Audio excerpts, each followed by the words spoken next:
His family has helped shape India's business landscape, and today he heads one of the biggest global conglomerates in the country. I'm Tanvir Gill in Mumbai, in India, at Aditya Birla Group's headquarters. I sit down in this episode of the CNBC Conversation with the group's chairman, Kumar Mangalam Birla.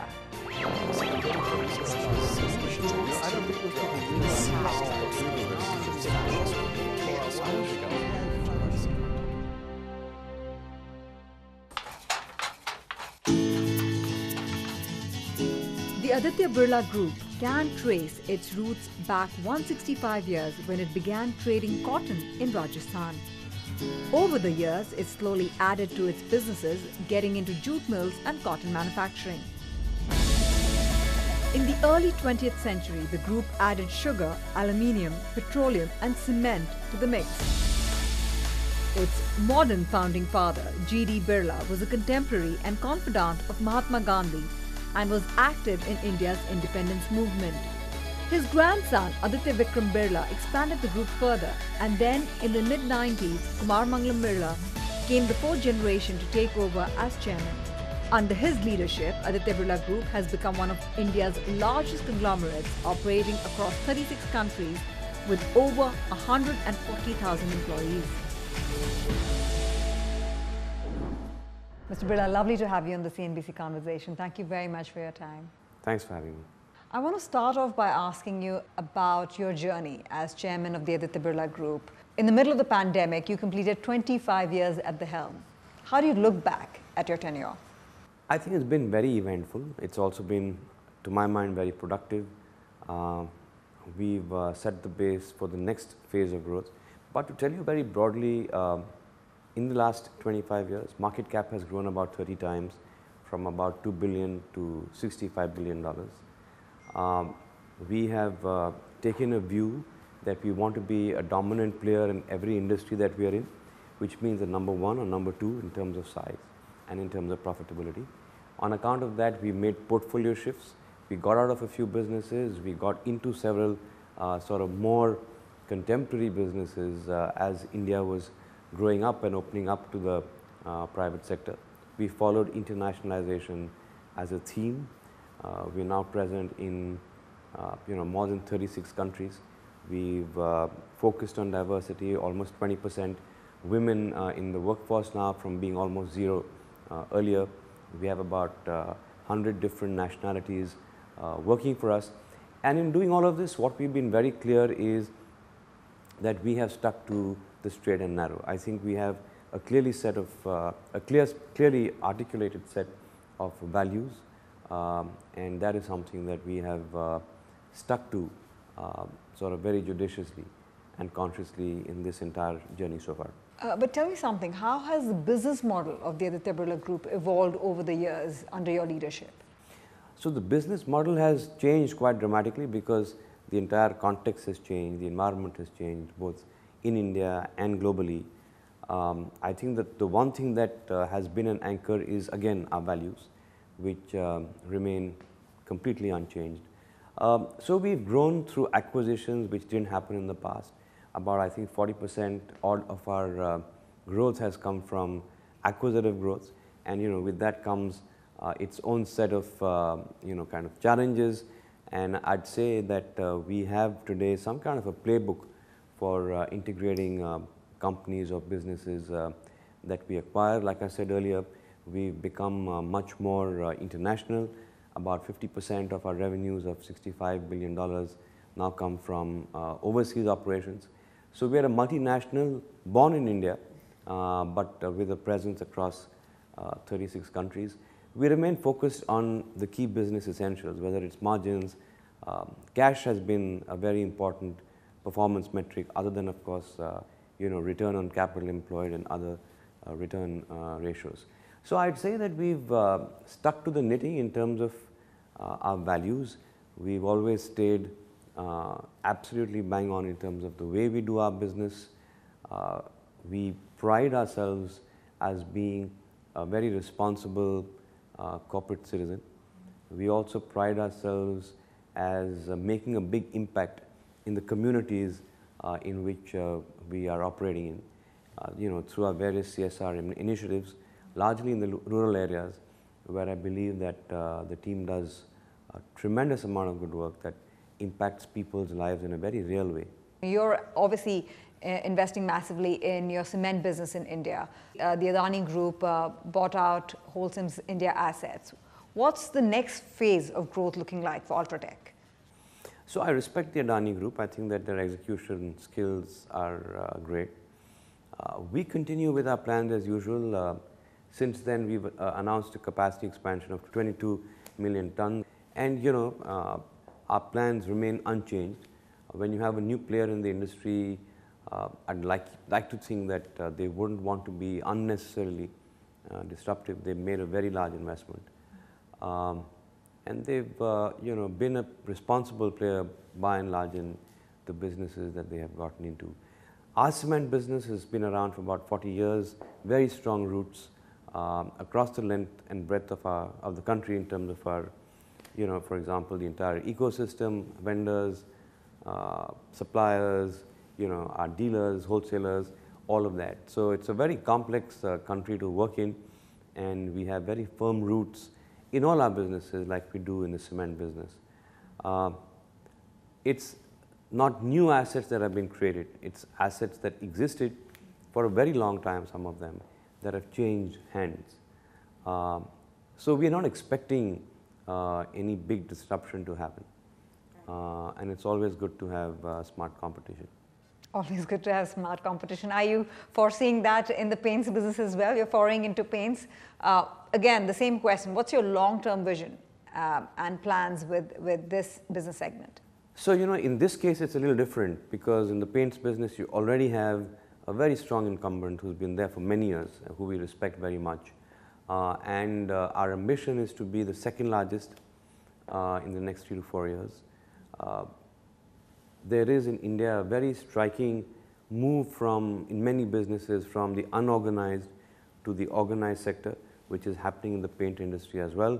Consumption of paint per capita in India is very low, not just compared to the rest of the world, but also to the rest of the region in terms of geography. After the pandemic, people want to have their own homes.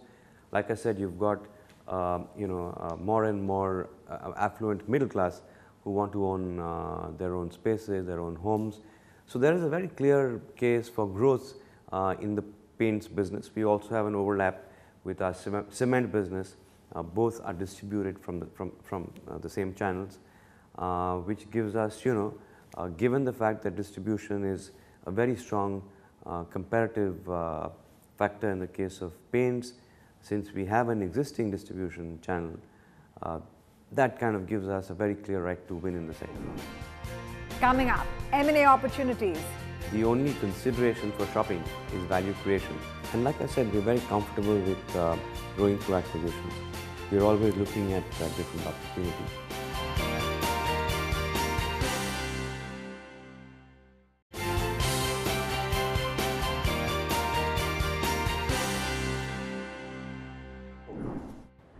Welcome back to the show. I'm Tanvir Gill and I'm speaking with Kumar Mangalam Birla, the chairman of the Aditya Birla Group. I also want to talk about your M&A playbook, Mr. Birla. You've acquired 40 companies over the years, including a very value accretive deal with Novelis. Take us through the thought process behind this inorganic growth strategy. So a few relatively simple things actually when I sit to think about it. One is that you need to be clear about why you're making an acquisition. What's the rationale behind it? What is it that you want to achieve in making that acquisition? And if you were to acquire the asset, how would you go about actually implementing a plan that gives you the outcome that you're looking for? After the acquisition, it's about winning over the minds and hearts of people who come with the businesses that you're acquiring. At the end, business is all about people. That's been my firm belief. How do you manage that cultural integration? Because you're buying a company in the US and you're buying an Australian mine, then you're investing in Canada, buying an Egyptian company. How do you bring all these entities under one umbrella, imbibe one culture? Because you also have to protect your reputation as AB Group. So I think it's important to highlight that we're not actually integrating cultures. What we are doing is we're ensuring that there is a very clear alignment on the value system of the group. So the first thing we do when there is a new team that comes into an acquisition is we have a values workshop where all the new members of the group are taken through the workshop, a workshop that articulates the values of the group, interprets the values for them, explains to them what is conformance, what is non-conformance. I think that is the glue that keeps us all together, although we are in different businesses in different parts of the world. In a practical sense, assimilating or kind of equalizing cultures across the world become very difficult. So we are not trying to do that. What we are doing is saying, this is what we stand for as a group in terms of our value system, and that is something that's not negotiable. But suffice to say that you would continue shopping. That's going to be a strategy going forward as well? The only consideration for shopping is value creation. So it must add some value, strategic value. Maybe it gives us a sourcing base for our raw materials. It gives us entry into a new part of the value chain. And like I said, we're very comfortable with growing through acquisitions. We're always looking at different opportunities. And yes, I believe that acquisitive growth will be a major part of our playbook going forward. I also want to talk about your retail arm, fashion retail that is, because that's getting into the D2C segment, direct-to-customer segment. What are the future plans here? So it's a very interesting space. My son actually is spearheading that. You have a lot of brands that now don't sell through physical stores. They're selling only everything has gone online. And they're doing well. So the idea is to come in as an investor, invest with them and help them grow. There is, I'd say, almost a scientific way of identifying these opportunities, using data, which has become so big. And since we are in the fashion retail space, this is about investing in startups or businesses that are just maybe a couple of years old in that space, which have promise, which have shown that they have customer traction that is borne out by data.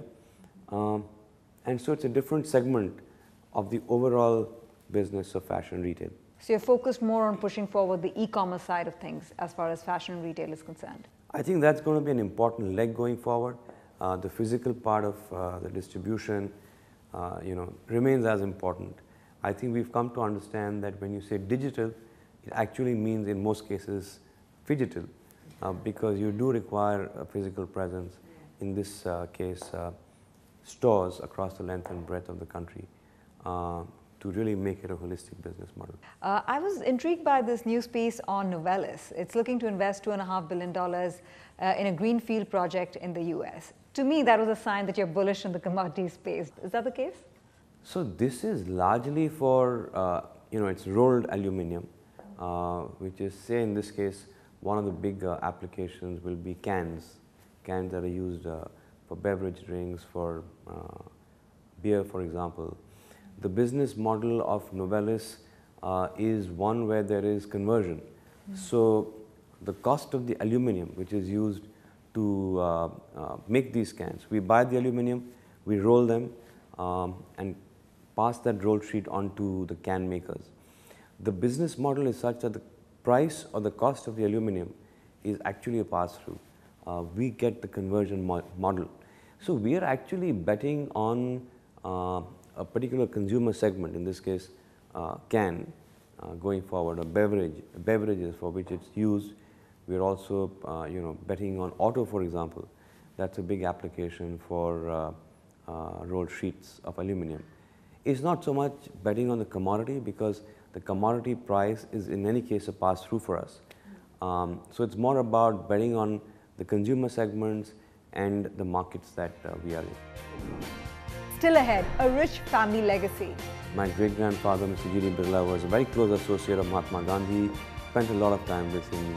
Gandhiji actually spent the last 3 months of his life in our family home in Delhi.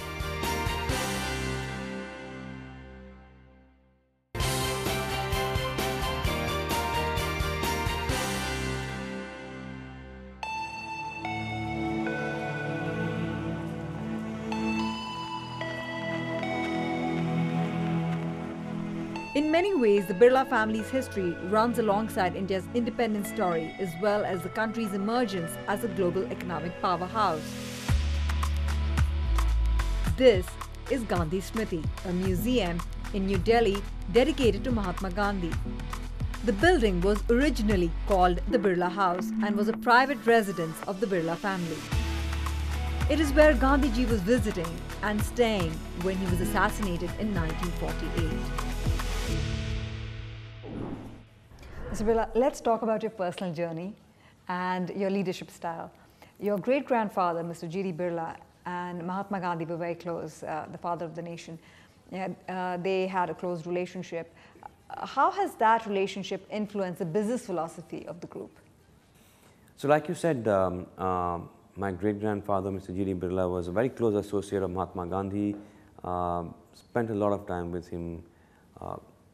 Gandhiji actually spent the last 3 months of his life in our family home in Delhi, and there has been a huge influence of Gandhian values, which kind of has seeped down the generations. One big theme has been that of trusteeship, where it's not just capitalism, it's trusteeship. You're actually holding the asset or capital in trust for the stakeholders of the company, in particular the shareholders. I think that puts decision making in a corporate context in context. When you say that it's not something that you own, it's about holding something in trust for so many other constituents that make up the corporate landscape. That's been an overarching sort of philosophy for us, you know, influence of decision making, the role of a corporate, you know, in giving back to society. We do it in a very quiet way, but I'd say very substantially.